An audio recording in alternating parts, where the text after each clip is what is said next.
Good morning, students. Today we'll continue with chapter 8 and our topic is meaning of circulatory system.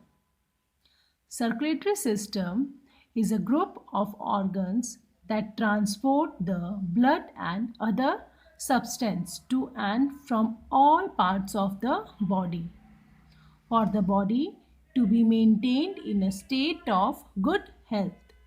The individual cells, tissues, and organ must have a continuous supply of oxygen and other nutrients. Along with this, there must be continuous removal of carbon dioxide and waste products.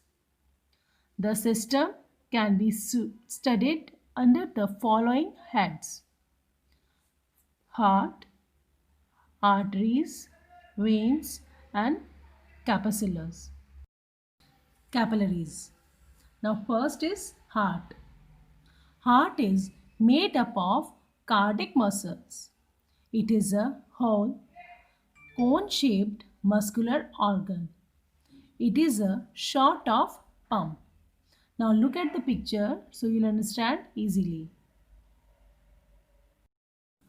Location of heart. Heart is located in the thorax, between the lungs and above the central depression of the diaphragm. Its weight approx 300 grams. The base of the heart remained above the apex below. It is about the size of the closed fist of a person. Structure of the heart. Heart is divided by septum into two sides, left and right. Each side of the heart is subdivided into two chambers. The upper chambers are called atrium of or auricles.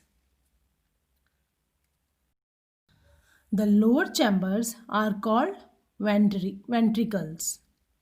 So there are four chambers in the heart: left auricle, right auricle, left ventricle, and right ventricle.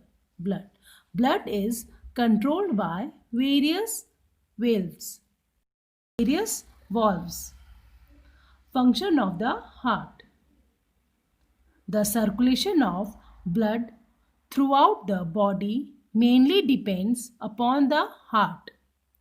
The functions are as follow. First is systematic circulation. Second is pulmonary circulation. First is systematic circulation. Moves blood between the heart and the rest of the body. It sends oxygenated blood out to cells and returns oxygen depends blood to the heart.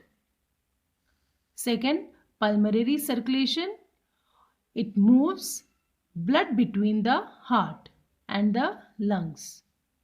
It transport oxygen depends blood to the lungs to absorb oxygen and release carbon dioxide. The oxygenated blood then follow back to the heart. Second is arteries. Arteries contain blood under high pressure and are therefore elastic, muscular, and thick-walled. Classification of arteries in three classes. First is elastic arteries. Second is muscular arteries. Third is arterioles. First is elastic arteries. These arteries include those large arteries leading directly from the heart. These also called conducting arteries because they conduct blood from the heart to the muscular arteries up to 3 centimeter in diameter. These have more elasticity to bear the shock of contraction of heart. Second, muscular arteries, medium size. These are also called distributing arteries because these distribute the blood to the various organs. Third is arterioles. They are also called muscular arteries, but these are much smaller in size. They maintain the blood pressure of the body in general. Third is veins. The veins return the blood to the heart. Veins are such vessels through which the blood follows towards the heart.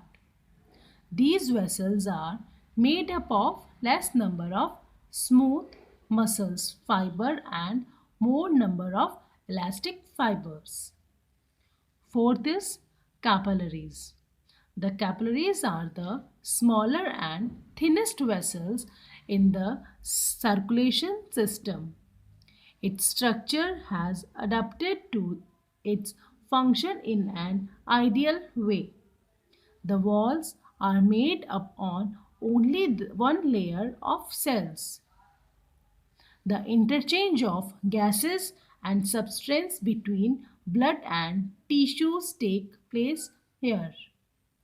Functions of capillaries: deliver nutrients and oxygen to tissue and remove the body by products of cellular reaction such as CO2 and water. Capillaries bring oxygenated blood carrying oxygen to organs and carry away deoxygenated blood with the oxygen removed.